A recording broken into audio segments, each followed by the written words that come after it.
Friends, એક perfect ચાસણી અને પરફેક્ટ માપ સાથે આજે મેં અડદિયાની રેસીપી બનાવી છે. ચાલો એ રેસીપી તમારી સાથે શેર કરું.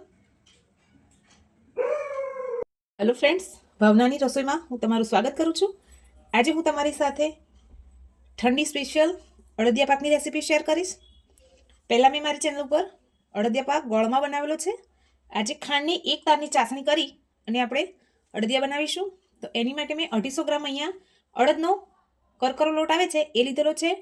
એની સામે 150 ગ્રામ જેટલી ખાંડ લીધેલી છે, 250 ગ્રામ ઘી છે, 100 ગ્રામ જેટલો માવો છે, ગુંદર છે, અડદિયા પાકનો મસાલો છે, કાજુ, બદામ અને ટોપરાની છીણ છે. તો ચાલો રેસીપીની શરૂઆત કરીએ. ગેસ ઉપર કડાઈ રાખી દીધેલી છે. હવે આપણે એમાં 1 મોટી ચમચી જેટલું ઘી ઉમેરીશું.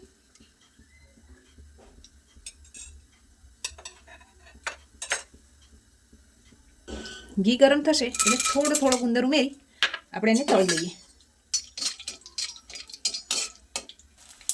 ગુંદરને આપણે આ રીતે સરસ ફૂલે ત્યાં સુધી હલાવતા જઈ અને ફ્રાય કરી લેવાનું છે.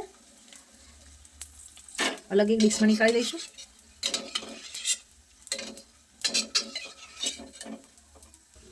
હવે આપણે ગુંદ તળાઈ ગયો છે એના પછી 1 નાની ચમચી જેટલું ઘી ઉમેરી એમાં માવો ઉમેરી દઈશું. ગેસની ફ્લેમ લો રાખી આપણે માવાને પણ સરસ શેકી લઈશું.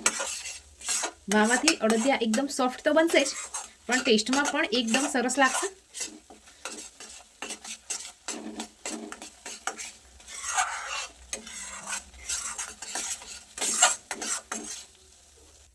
માવો આપણો શેકાઈ ગયો છે એને પણ એક ડીશમાં નીકાળી લઈએ.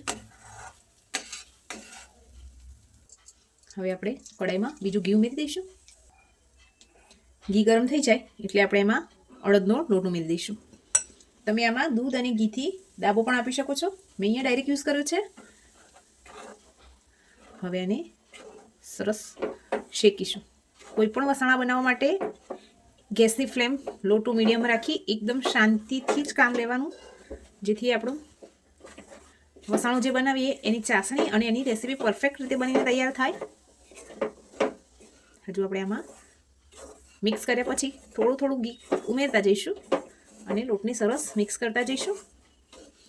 કોઈ પણ વસાણું એક પરફેક્ટ માપ સાથે પરફેક્ટ જ બનીને તૈયાર થાય છે. અહીંયા મેં 250 ગ્રામ અડદનો કરકરો લોટ લીધો છે, તો એની સામે 250 ગ્રામ ઘી અને 150 ગ્રામ ખાંડ લીધેલી છે. જો તમે ગળ્યું વધારે ખાતા હોય તો વધારે પણ યુઝ કરી શકો છો. મેં અહીંયા 150 ગ્રામ લીધેલી છે.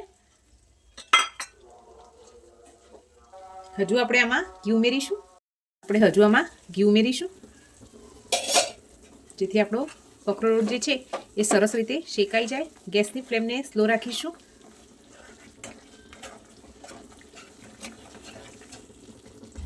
સતત હલાવતા જવાનું છે જેથી તળિયે ચોંટે નહીં. સરસ ગોલ્ડન બ્રાઉન કલર આવી જાય ત્યાં સુધી આપણે આ લોટને શેકીશું. લોટ આપણો સરસ શેકાઈ ગયો છે. 20 થી 25 મિનિટનો ટાઈમ થયો છે. હવે આપણે આમાં માવો ઉમેરી દઈશું અને ગુંદર ઉમેરી દઈશું.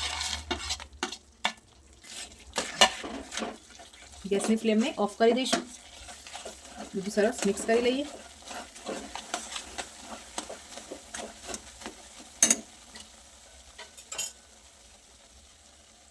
કાજુ બદામના ટુકડા કરીને રાખેલા છે એ પણ ઉમેરી દઈશું. સરસ મિક્સ કરી લઈએ.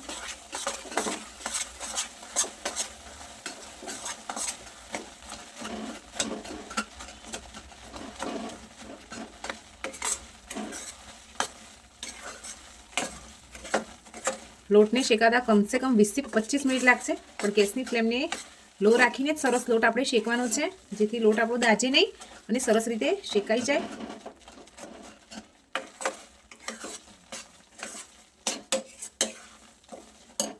હવે આપણે એમાં અડદિયાનો મસાલો આવે છે 1 ચમચી એ ઉમેરી દઈશું.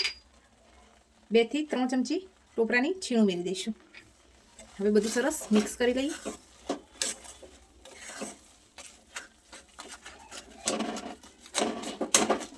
આ સમયે થોડું પ્રેસ કરીને મિક્સ કરીશું તો જે ગુંદરના મોટા ટુકડા છે એ પણ અંદર સરસ સેટ થઈ જશે આ રીતે.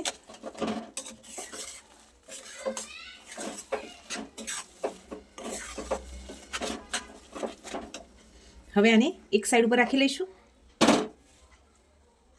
હવે આપણે ચાસણી બનાવી લઈએ. એમાં 150 ગ્રામ જેટલી ખાંડ ઉમેરી છે.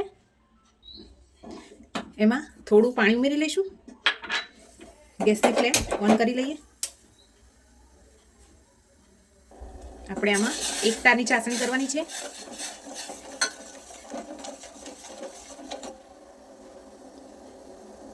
ગેસની ફ્લેમને મીડિયમ કરી દઈશું. એક ઘાટા તારની ચાસણી આવે ત્યાર સુધી આપણે એને ઉકળવા દેવાની છે.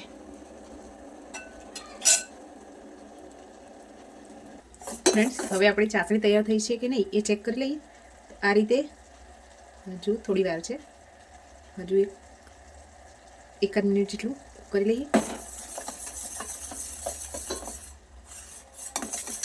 ફરીવાર આપણે આપણી ચાસણીને ચેક કરી લઈશું.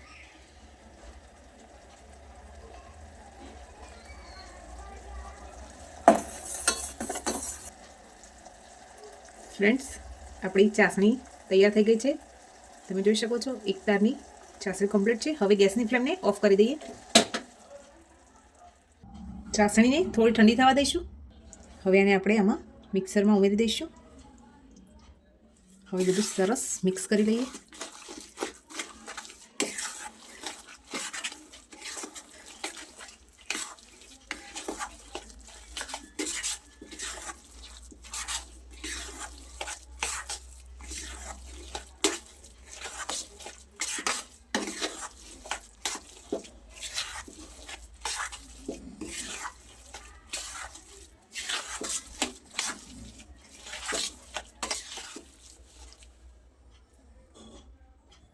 એક થાળી લીધી છે, એને આપણે ઘીથી ગ્રીસ કરી લઈશું.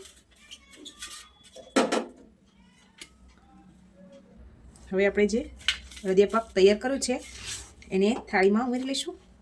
તમે આને જે પ્રમાણે શેપ આપવા માંગતા હોય, હું અહીંયા પીસ કરવાની છું એટલે થાળીમાં પાથરી રહી છું. હવે આ રીતે તાવેતાની મદદથી આપણે એને એક ડીશમાં ફેલાવી લઈએ.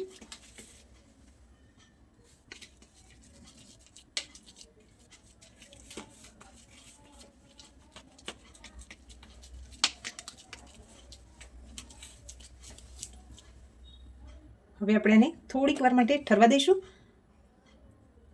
અને પછી એના પીસ કરીશું. હવે આપણે આના પીસ કરી લઈશું. તમે જે સાઈઝના પીસ કરવા માંગતા હોય એ રીતનું કટ કરી લેવાનું છે. અહીંયા આડા અને ઊભા કટ લગાવી હું પીસ કરી લઈશ.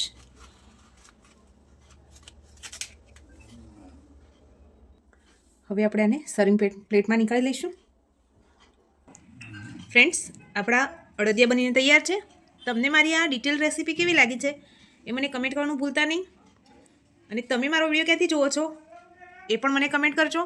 લાઈક કરજો, શેર કરજો અને સબસ્ક્રાઈબ પણ કરી દેજો. Thank you.